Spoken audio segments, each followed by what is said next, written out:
Winter was passing, but there was still 1 or 2 late frosts which made everything look sugar-coated and sparkling in the spring sunshine. Each morning, Donald and Douglas took turns pulling a ballast train from the small railway to the big station, where James would take it to a place where the line was being mended. One morning, Donald was uncoupled from the train and ran off to rest in a short siding so James could take the trucks ahead. But a hard frost had made the rails icy. When Donald tried to stop, his wheels locked and slid on the ice.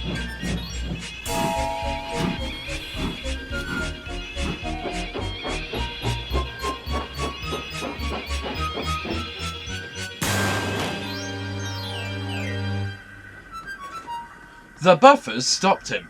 That's what they were there for, but they were badly damaged. Donald wasn't hurt, but he was embarrassed.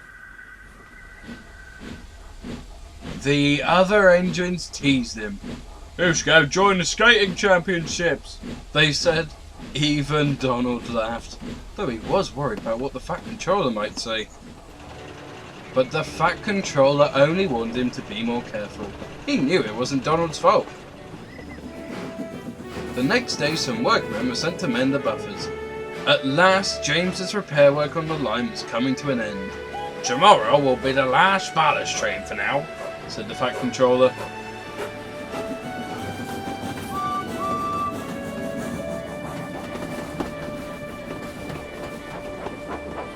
The next day, as Douglas shunted his loaded trucks into their siding, James was waiting.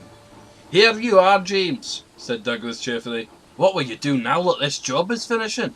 Pull some passenger trains, I hope. I'm getting tired of doing the same thing every day."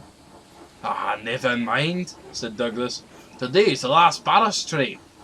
Douglas's fireman uncoupled him from the trucks and climbed back into the cab. Then Douglas puffed slowly into the short siding. At the end of the siding, the workmen that were mending the buffers were standing to one side.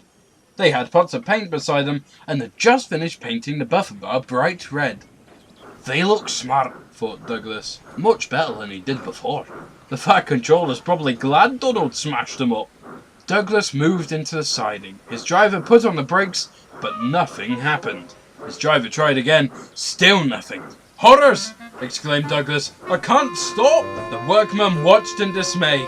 Douglas rode steadily along the line and smashed the buffers to splinters that the workmen had just spent 3 days mending. "Ouch!" exclaimed Douglas. The new buffers had stopped him, but unfortunately Douglas had been moving faster than Donald.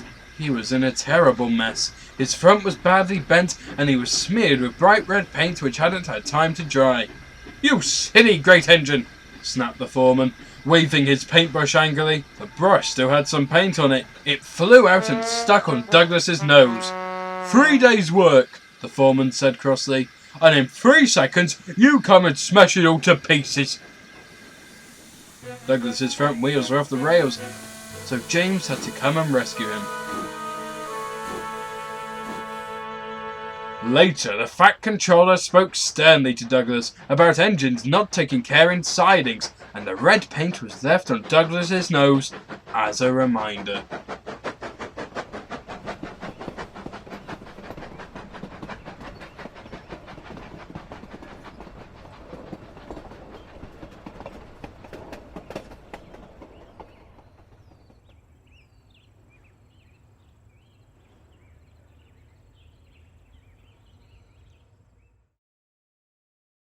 At the end of the siding, the workmen that were meeting?